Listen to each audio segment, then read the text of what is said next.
Hi, welcome to the lecture on Interviewing 101, which is going to cover etiquette, appropriate questions, and different modes of interview.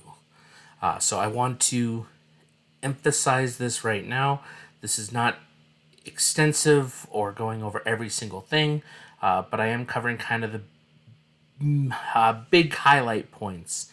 And one thing I do want to say is that I know some of you have gone through this before. This isn't a new thing. This isn't a world shattering new thing. And realistically, I'm probably not really giving you any new information, at least not significantly. So I realize that. But at the very least, in case you are not familiar, at least you're getting this from someone. So this group in particular, I'm not too worried about. So, as far as interviewing is concerned, etiquette is one of those things that we try to talk about, and it's important to remember you as an individual going to be interviewed or going for an interview, you want to dress appropriately. You know, you don't want to wear the pair of pants that are full of holes or the pair of pants that has juicy written across the butt. You don't want to, unless, the job looks for that, which if you're taking this class and you're planning for a particular career, that's not what that professional attire is going to look like. An appropriate top and things like that. So that's why I said going over the way to dress and everything is really not new. As far as etiquette is concerned, I do want to emphasize, and this is something that I know a lot of the, and I sound old for saying this, but a lot of the younger generation, a lot of the newer individuals going out into the workforce for the very first time,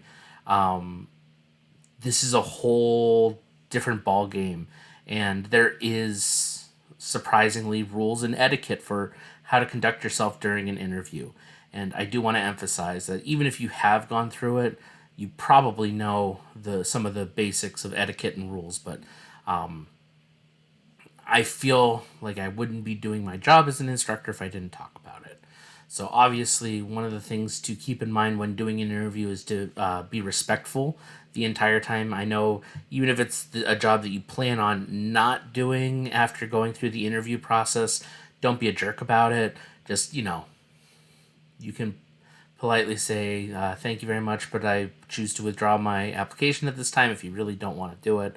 But if you are non confrontational, you can, not say it at that interview. And if they reach out for you afterwards, you can say no.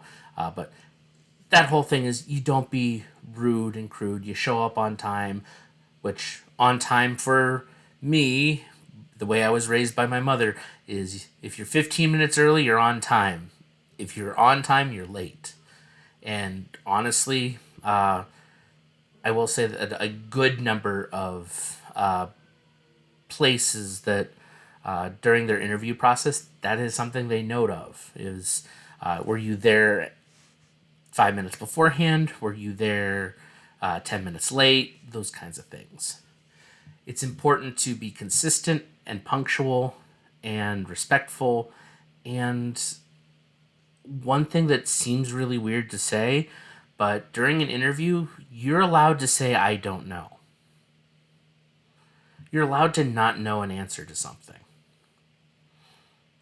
And this is where I kind of, peel back the curtain a tiny bit. If you've had classes with me, which ideally you've had at least some, you'll know that all my tests have essay and short answer questions. And if you've thought deeper on the questions that I've put forward for you, they are me getting you ready for going and doing an interview and being into the real world, because a lot of interview questions, there's not a one right answer. They're meant to be open ended so that they get an idea of how your thought process works, how you problem solve, how you deal with stress, how you deal with different outcomes and different stimulus. And That's kind of the point. This is where I say yes, some jobs have very clear, straightforward right and wrong answers, but a lot of times the questions asked in interviews are meant to be a way to judge your character, your thought processes, the ways you operate. And so that's where I strongly recommend, it's okay to say I don't know, but by all means, if you can show that you can find the answer or that you can work through the problem, that's going to help you a lot. It really is.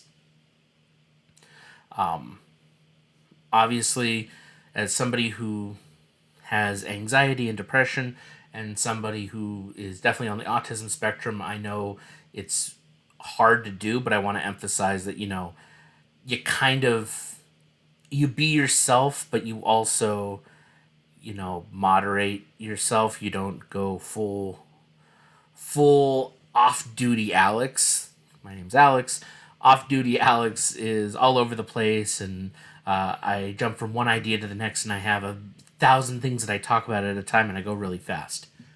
In an interview, I don't do that, and I will say I've had to do interviews for teaching and whatnot, and they're the same as most business interviews. You sit there, you talk, you listen, you wait for the question, you think about it, you respond, that kind of thing. So, read the room, understand the situation.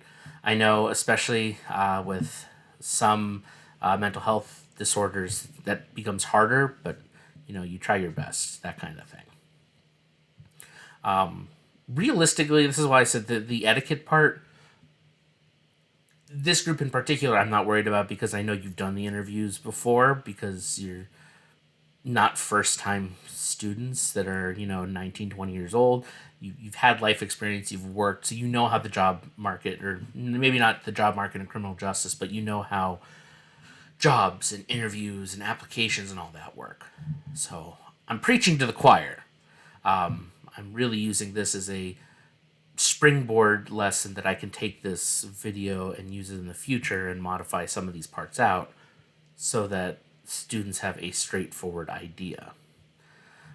So yeah, that's etiquette. The other thing, the two other things we're going to talk about is the developing appropriate questions and different modes of interview. Because I want to say, interviewing 101 is not just how you do the being interviewed part, but how you also interview. Because if this might actually be a surprise moment, but completely serious, there are certain job markets and certain jobs that when you apply and you get through the interviewing process, part of what some recruiters are looking for is how you interview. So like what questions you ask, how you engage with the other person. So like that is an important skill. And to that end, I also have stated before, I do want you to, part of the Capstone project is to interview somebody in your particular field that you plan on going into. So you need to know how to do this. And obviously, the interviewing etiquette, both of asking the questions and being asked the questions, looks differently depending on the type of interview you're having. So far, we've talked mainly about the in-person interview, but obviously, there's other types. In our modern technology days, we have virtual interviews. I'll let you know that for EC3, when the school first opened, before it was figured out, one of my interviews was a virtual. It was not a Teams. It was a Zoom. It was a Zoom interview, and I got on a call with 4 people who asked a bunch of questions, and yeah, Zoom or any type of virtual online interview through Teams, Zoom, oh God, what's the other one that's used? It's gonna bother me because there is another big one that's used and I cannot remember it off the top of my head. But video platforming, online video conferencing, that is where we're at now. And not for the interviewing side of things, but for the ability to connect with people. that's an impressive component. And so, actually, for your purposes, as students who are going to be conducting an interview and asking questions of somebody in the field, that actually works out to your benefit, because a video interview can be done pretty much at any time in any place. So there's a lot more flexibility with those. So by all means, if you're a student here at EC3 because you're in this class, so you have access to Microsoft Teams. You can send out a Teams invitation to somebody and they can join in on the video. So you actually have that option. But another, and it ages me slightly, but only because, and I mean, I'm sure that if you haven't done it, you are familiar with this concept, because there actually is a type of virtual interviewing that's been done before we had video conferencing, and that was an email interview. Very much where an individual will ask questions, give out a list of questions in an email, send it out to somebody, and await to hear their response. And then they would use that as a initial interview that leads to an in-person interview. I know I actually had, I want to say, like 1 or 2 of those back when I first graduated with my master's in 2016. I had a couple of those. Yeah, they were weird. But you can do an email interview, especially you as somebody trying to reach out to somebody in a particular field. If they're too busy or your schedules don't line up, you can definitely be like, hey, I have some questions. I'd like, if I can get some answers from you, you can use that as an interview type thing. So there is an email interview. So, like I said, we don't see it nearly as much anymore because of the video conferencing tools and how available they are, but they are still a thing that can be used if needed. So, developing appropriate questions. So, I'm trying to determine how I want to phrase this appropriately. There are questions that you can ask, questions you can't ask, and questions that you should not ask. So I will definitely say things like, how much is standard salary? How much is starting salary? What's the work-life balance look like? There's several of those questions that are all in the fair game question asking. They're all appropriate questions you can ask. An inappropriate question in particular would be specifically, oh God, I can't even think of one off the top of my head, because they're all like pretty obvious, don't ask this question because it's not appropriate. I'd say anything that's not related to the job.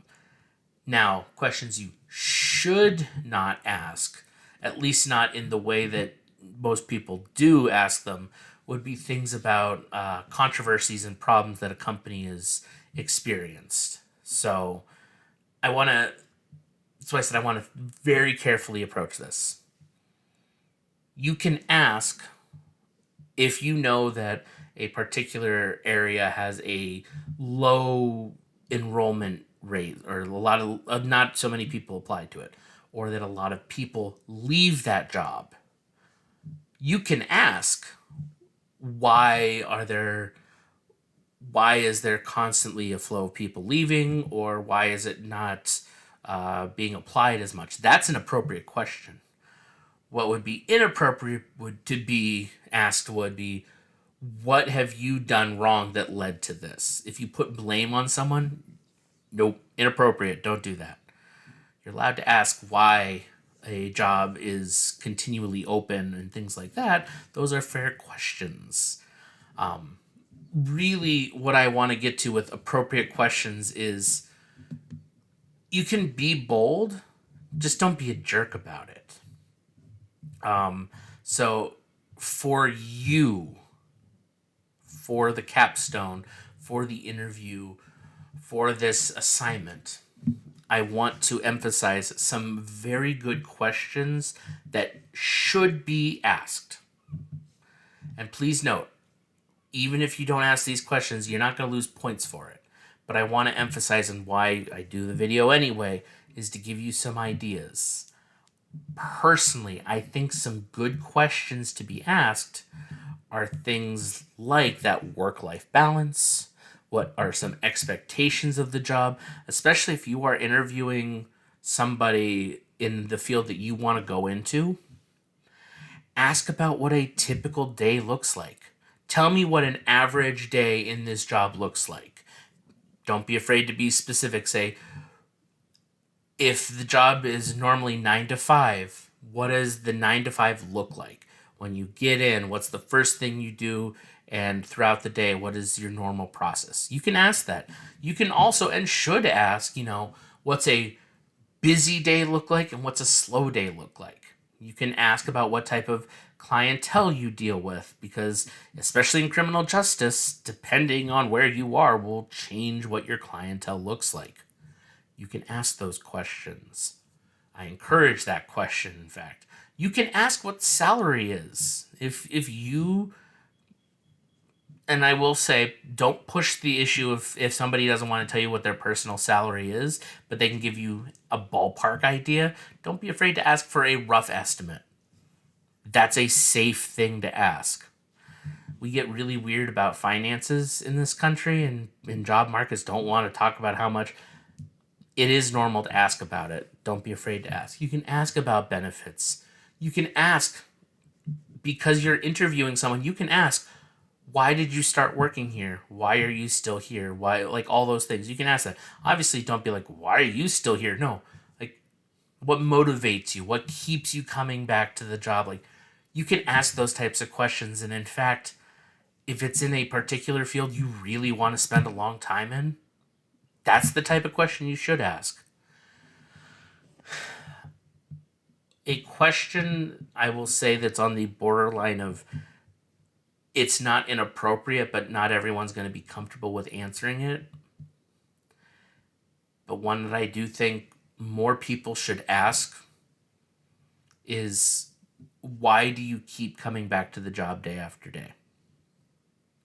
If the reason somebody keeps coming back to the job is for the paycheck, and they can't give you any other reason why they come back, I would say it's kind of a warning sign. It's kind of a red flag. Yes, a good paycheck will keep people coming back, but if there's no reason other than the paycheck to keep coming back to the job, that's not a good motivation. Don't get me wrong. I'm a teacher. We get paid kind of crap wages. Like, I'll say this, I make decent money. I am not hurting in the same way that a lot of other people are. Not doing great. I rent my apartment. But I can tell you, if you said, what keeps me coming back day after day, it's teaching. It's engaging with students. Like, that makes me happy in a way that nothing else does. That's why I keep coming back to teach. And if you talk to someone who really is passionate about their job, they'll tell you the same thing about their job. They'll be able to tell you specifically, I keep coming back because of this. They can point out examples. I keep coming back because I have clients who make me feel like I'm a superhero, and that makes me feel great. I keep coming back because it is a stable environment that I actually don't hate working at. That's a valid option more than just the pay. Okay, the pay is stable, and I would not tell anybody not to take a job because it pays well. But I will say, try to find a reason to be motivated to keep coming to work. So that's kind of my other thing. I encourage people to ask that question. Okay. So, I did say please send me a list of your potential interview questions by Sunday this week. I still would like that, but by all means, if you need a couple extra days, that's okay too. But please, I want you to come up with a list of interview questions and potentially a place you want to interview. If you need help setting up an interview, like finding a person to interview and scheduling that, let me know as soon as possible. I will help you figure that out. I will help you through that process, okay? That being said, thank you very much. The other thing about interview etiquette, which, in case you haven't noticed, I purposely filmed this in a different location than I normally film my lectures. For not that you care, but I'm in my bedroom. There's my stuffed animal collection of mine and my fiance's. Yeah, you get a little lore dump on me. But please note, this entire time, it's been framed in a particular way that minimizes the background, minimizes the distractions. It's been almost exclusively focused on me. So if you're doing a virtual interview, try to do that. I understand that sometimes finding a quiet and non-distracting location is difficult, especially in an apartment or house with other members, family, children, pets, whatever. I know that's difficult, but you do your best. Like, obviously the one part of the hammock for the stuffed animals is in there, but that's not distracting. That's not drawing people's attention. If you have things on the wall, that's okay. You just want to avoid interviewing with a TV on behind you, blasting an episode of Grey's Anatomy or Hunter x Hunter, or pick your poison. You want to avoid having your dog or cat jumping up all over you while you're trying to talk and have an interview. You want to avoid this is why I emphasize children, pets, friends, roommates, whatever. You don't need somebody walking in on the room that you're interviewing in and being like, "Hey, where's the antifungal cream?" Like, it's really awkward and it throws off that whole thing. So you do your best, but yeah, that's it. Sorry that this went up so late, but I believe in you. I have no doubts. I look forward to reading through your interview questions, and I will actually give feedback on them. So it won't just be me grading them. I will actually give you feedback. Like, oh yeah, no, this is a really good question, and I'll give suggestions on questions that I think you could or should ask that were missed. So yep, that's due uh, Sunday. Honestly, by the latest, I'd like it no later than next week Wednesday. That way, you still have time to do the interview within a week and a half. Okay. But thank you very much, and I'll see you in the next video.